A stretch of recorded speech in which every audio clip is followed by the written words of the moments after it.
2월 10일 오늘의 말씀은 누가복음 11장 27절에서 36절입니다. 이 말씀을 하실 때에 무리 중에서 한 여자가 음성을 높여 이르되 당신을 뵌 태와 당신을 먹인 젖이 복이 있나이다 하니 예수께서 이르시되 오히려 하나님의 말씀을 듣고 지키는 자가 복이 있느니라 하시니라. 무리가 모였을 때에 예수께서 말씀하시되 이 세대는 악한 세대라 표적을 구하되 요나의 표적밖에는 보일 표적이 없나니 요나가 니느웨 사람들에게 표적이 됨과 같이 인자도 이 세대에 그러하리라. 심판 때에 남방 여왕이 일어나 이 세대 사람을 정죄하리니 이는 그가 솔로몬의 지혜로운 말을 들으려고 땅끝에서 왔음이거니와 솔로몬보다 더 큰 이가 여기 있으며 심판 때에 니느웨 사람들이 일어나 이 세대 사람을 정죄하리니 이는 그들이 요나의 전도를 듣고 회개하였음이거니와 요나보다 더 큰 이가 여기 있느니라.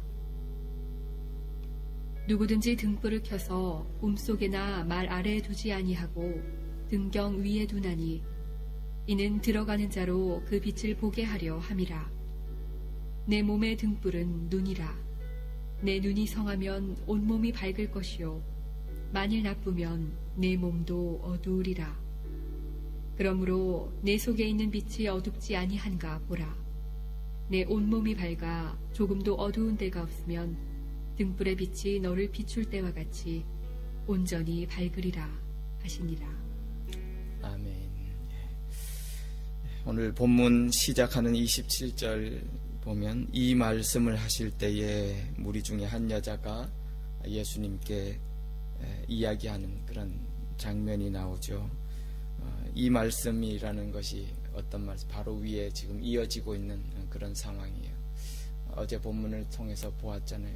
예수님께서 이야기를 통해서 비유로 예수님께서 말씀해 주셨어요. 그냥 귀신 들렸던 사람보다 더 악하고 더 심하고 더 불쌍한 자가 있다는 거예요. 어떤 사람이요? 귀신이 나가고 깨끗함을 맛보고도 그 안에 온전히 성령 하나님이 주님이 주인 되시지 못해서 그냥 빈집 상태로 있다가 다시 그 귀신이 들어올 때에 그 일곱 배나 되는 더 엄청난 그런 귀신이 들어와서 주장하는 그런 사람, 더 심하고 악한 사람 아니냐 예수님께서 비유로 가르쳐 주셨잖아요. 어제도 잠깐 말씀 나눴지만 이 비유로 지금 꾸중하고 지탄하고 있는 그 무리들이 어떤 사람들이었어요? 굳이 말하자면 여기 나오면 바리새인들, 그 종교 지도자들, 이런 사람들. 왜 그래요? 예수님께서 오셔서 그 불쌍한 귀신 들렸던 사람, 그 말도 못하고 귀신 들려서 그 귀신에 사로잡혀서 사단의 노예로 그 고생하고 있는 사람 쫓아내 주시고 깨끗하게 해 주시는데도 그 하나님의 역사를 보고도 뭐 감사하거나 축복하거나 그게 아니고 어떻게 하면 예수를 트집 잡고 흠 잡고 자기가 밟고 일어서서 자기의 그 기득권을 놓칠까봐 그렇게 반대 아닌 반대를 하고 없는 말을 지어내고 거짓을 말하고 이런 사람은 차라리 혼자 귀신 들렸으면 그냥 혼자만 좀 괴롭고 불쌍하고 그러지. 이 사람들은 그것보다 더 악한 사람들이. 그래서 그 바리새인들과 그런 사람들을 예수님이 다른 복음서에 다른 장면에서는 화가 나서 꾸짖을 때요 뭐라고 했는지 알아요? 이 악한 사람들 천국 문에 서서 자기도 못 들어가고 다른 사람 천국 문에 들어가려는 사람도 가로막는 사람, 그런 사람이라고 꾸중했던 그런 사람들, 그런 말씀하고 있는 그런 장면인 것을 우리가 볼 수 있잖아요. 우리도 또 하나님 앞에서 참 조심해야죠. 사람들은 속아요. 귀신 들려서 뭐 정신 못 차린 사람, 그 사람만 참 뭐 귀신에 사로잡혔고 불쌍하고 그런 사람 같지만요, 안 그래요. 예수님 시대도 그렇고 오늘 시대도 그래요. 귀신이 얼마나 교묘합니까? 사단이 얼마나 교묘합니까? 사단이 사로잡아서 무슨 뭐 미친 사람처럼 그렇게 하는 사람은 오히려 티가 나가지고 괜찮아. 그냥 불쌍하지만 그 한 사람에 국한돼 있어. 그러나 사단은 아주 교묘해요. 멀쩡한 것 같고 자기가 하나님의 은혜를 받은 것 같고 말씀을 받은 것 같고 교회 안에 신앙생활 잘하는 것 같아, 겉으로는. 그런데 서서 차라리 혼자 귀신 들려 괴롭히는 사람보다 몇 배나 더 악한 사람이 있어요. 자신도 천국에 못 들어갈 뿐만 아니라 다른 사람들도 천국에 들어가는 것을 가로막는 사람, 그 예수님이 그런 사람들 꾸짖은 그런 모습들 우리 성경을 통해서 볼 수 있잖아요. 참 얼마나 두려운 말씀이에요. 우리도 스스로 조심하고요. 우리 상태가 믿음을 얻었다, 신앙생활 내가 하고, 여러분 그 신앙생활 몇 년 했다, 뭐 소위 말하면 직분, 뭐 소위 말하면 목사도 마찬가지예요. 우리가 뉴스를 통해서 듣잖아요. 뭐 목사고 신학교 교수고, 아휴, 한순간에 마귀의 종로를 타고 사탄에 사로잡혀. 그런 사람들 때문에 얼마나 많은 사람들이 천국 문 앞에서 좌절하고 그 선교의 문에 방해가 되고. 근데 특별한 사람이 아니에요. 또 가만 보면 저와 여러분도 한순간에 그럴 수 있는 사람이라는 사실을 깨달을 때에 하나님 앞에 얼마나 조심스러워요. 여러분, 특별한 사람만 그렇게 되는 거 아니에요. 저도 그럴 수 있어요. 여러분도 그럴 수 있다는 사실을 우리가 겸손하게 하나님 앞에 보면, 그렇기 때문에 끊임없이 하나님의 은혜를 구하고 주님이 내 삶의 주인 되시기를, 성령님이 온전히 나를 주장하시기를 우리가 겸손히 끊임없이 기도하고 간구하고 주의 은혜를 바라보아야 될 줄 믿습니다. 예수님이 이런 말씀하고 계실 때에 한 여인이 그 말씀 듣다가, 그러면 예수님 참 예수님을 잉태하고 예수님을 젖먹인 그런 예수님의 육신의 어머니는 참 복이 있는 사람 아닙니다. 그런 말씀 하셨을 때 오늘 보면은 28절에 보면 그게 아니라 오히려 이 하나님의 말씀을 잘 듣고 말씀을 따라 지키어 사는 자가 인생 중에 가장 복된 사람이다, 그런 말씀을 해주셨어요. 이 말씀의 의미가 뭐겠어요? 그래요. 참된 천국의 복은, 하나님의 복은 혈연 관계로, 그죠? 예수님과 가까운 뭐 어머니다, 형제다, 자매다, 또 뭐 잘 믿는 사람과 뭐 혈연적으로 가깝다고 해서 그런 관계로 저절로 이렇게 오는 복이 아니에요. 하나님의 복은, 천국의 복은 각자가 하나님 앞에서 또 말씀 앞에서, 주님 앞에서 그 말씀을 어떻게 받아들이고 수용하고 그 말씀을 어떻게 내 삶에 나와 관계 짓고 결정하고 받아들이느냐, 그런 문제라는 거죠. 그래서 마태복음에 보면 이 말씀 대신에 꼭 요 자리에요, 요 이야기한 그 다음 자리에 다른 이야기고 비슷한 이야기가 하나 들어가 있는데, 어떤 이야기냐면 예수님께서 이 말씀하고 있을 때에 자기의 집에서 예수님의 육신의 어머니와 그 동생들, 남동생들, 여동생들이 예수님을 모셔가려고, 집으로 데려가려고 바깥에 이렇게 와요.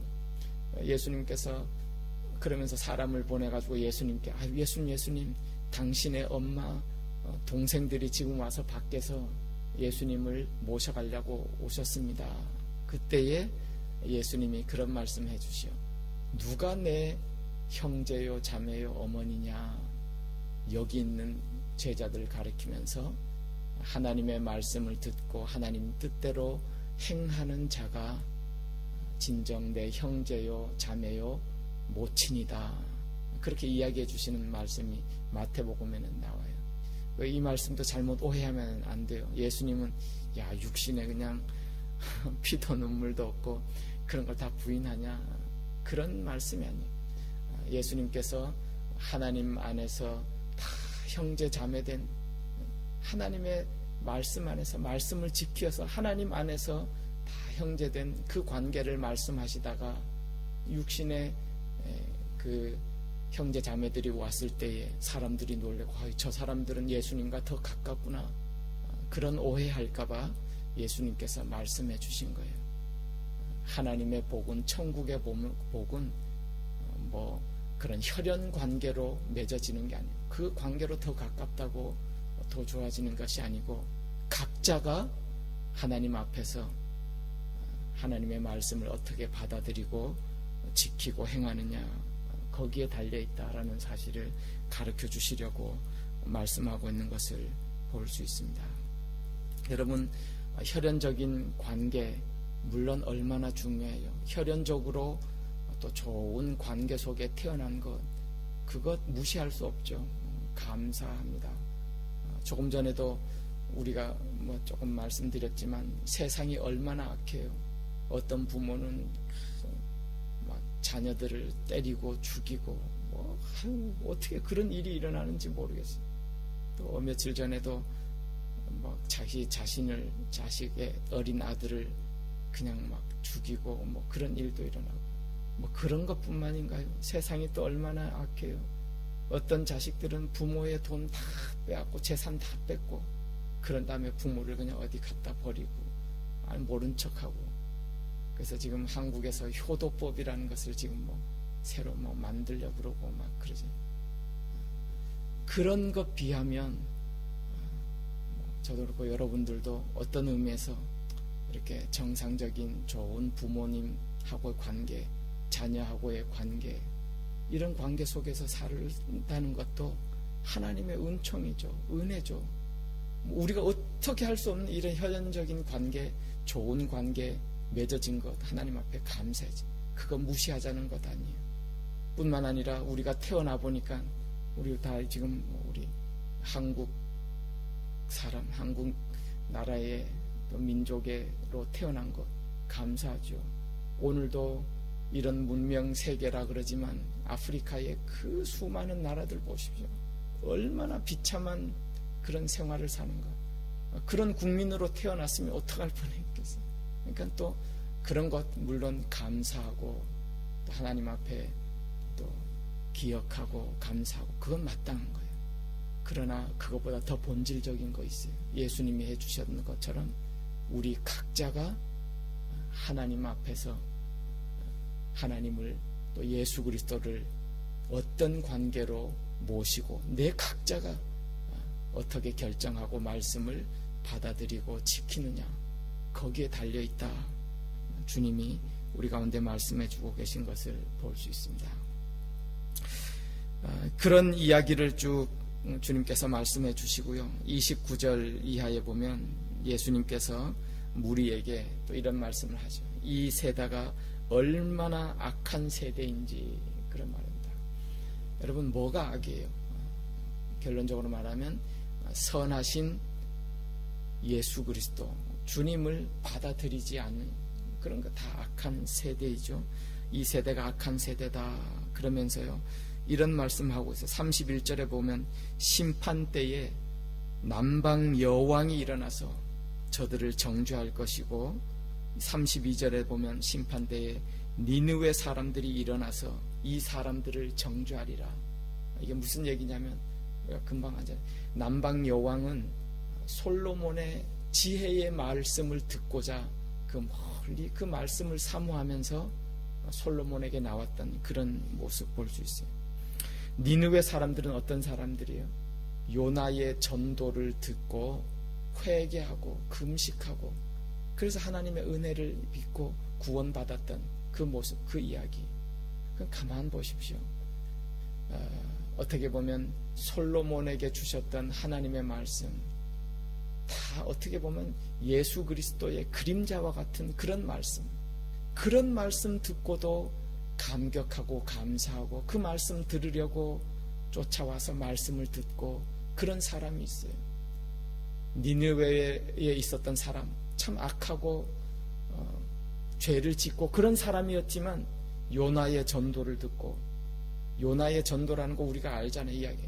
요나가 막 기뻐서 막 그 사람들을 회개하려고 막 그렇게 열심으로 전도한 것 아니에요.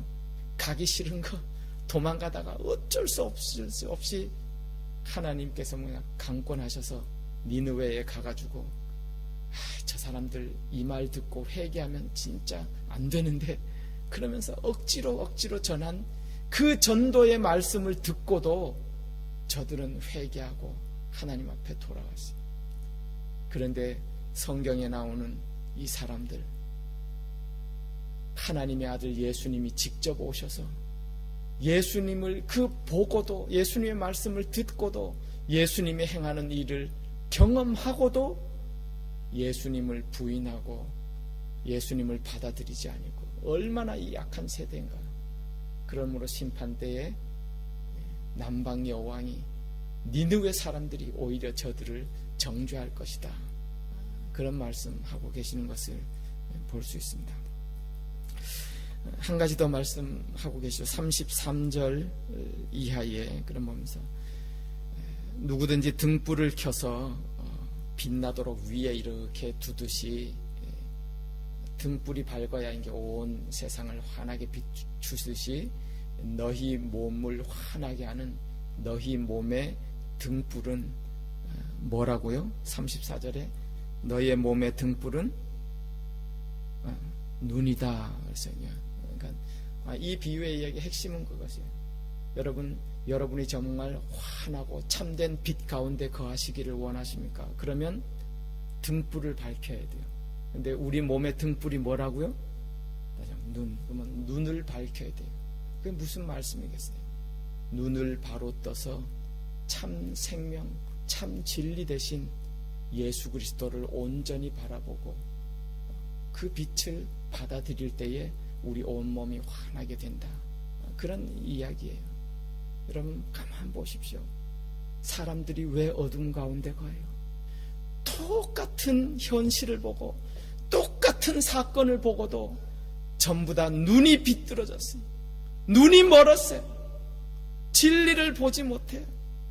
현실을 보고도 왜 다 삐딱하게 보고 삐뚤어지게 보고 바로 보지 못하고 다 눈이 멀었어요. 그 예수님이 그 말씀하고 계시는 거예요. 너희 눈이 참된 빛 대신 예수 그리스도를 온전히 바라보고 진리를 온전히 바라보고 너희 눈이 밝아야 너희가 온몸이 될 것이 아니냐, 우리 가운데 말씀해 주고 계시는 그런 모습을 볼 수 있습니다. 우리의 육신의 눈뿐만 아니라 하나님의 은혜 가운데 우리의 영 안이 바로 밝아져서 우리 온 몸이 환한 빛 가운데 거하는 그런 저와 여러분들 되시기를 주님의 이름으로 축원합니다.